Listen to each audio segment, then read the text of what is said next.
Okay, good morning amigos, amigas, señoritos, señoritas, compañeros, compañeras.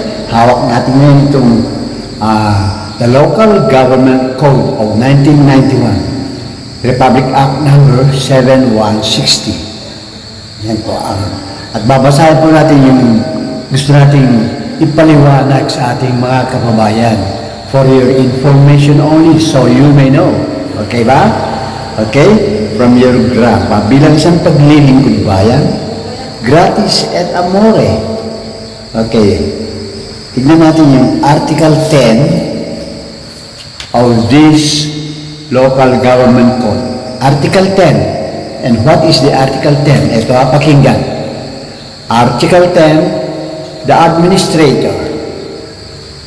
Section 480. Qualifications, term, powers and duties of the administrator. Letter A. No person shall be appointed an administrator unless, okay, take note, unless he is a citizen of the Philippines, a resident of the local government unit concerned, of good moral character, a holder of a college degree, preferably in public administration, law, or any other related course. We move on. From a recognized college or university, a first grade civil service eligible or its equivalent. He must have acquired experience in management and administration for at least 5 years. In the case of the provincial or city administrator, and 3 years in case of the municipal administrator. The term of administrator is coterminous. Yes, coterminous. Okay, that's very clear. The term of the administrator is coterminous with that of his appointing authority. The appointment of an administrator, I should say, shall be mandatory for the provincial and city governments and optional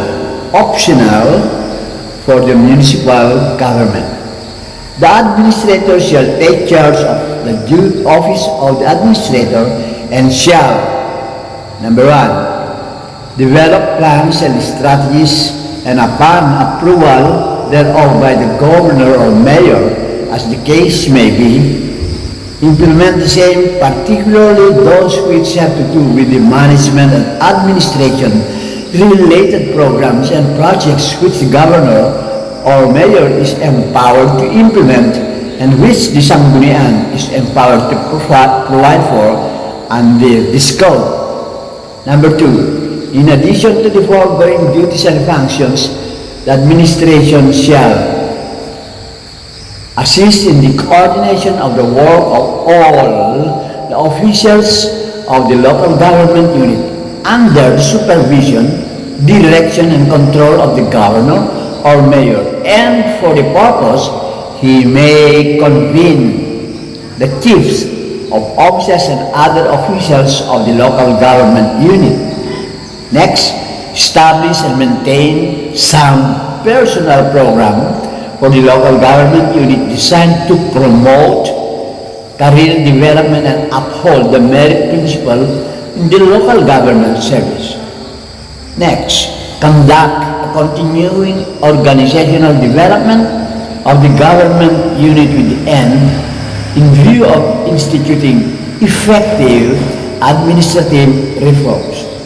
Number 3, be in the front line of the delivery of administrative support services, particularly those related to the situation during and in the aftermath of man-made and natural disasters and calamities. Number 4, recommend to the Sanggunian and advise the governor and mayor, as the case may be, on all other matters relative to the management and administration of the local government unit. And finally, exercise such other powers, and perform such other duties and functions as may be prescribed by law or ordinance. For your information only, this is your grandpa. Para malaman natin let the people know what a municipal administrator is and its provisions. Maraming salamat bilang isang paglilingkod bayan ng inyong kaibigan na si Grandpa Gratis et Amore. Ito yung Local Government Code of 1991 na basehan po ng ating mga articles na binasa. Maraming salamat. Sana po nakapagbigay tayo ng detalye, kaalaman tungkol sa pagka-municipal administrator. Thank you and muchas gracias, amigos, amigas. Señorito, señoritos, good day sa inyong lahat. Bye-bye!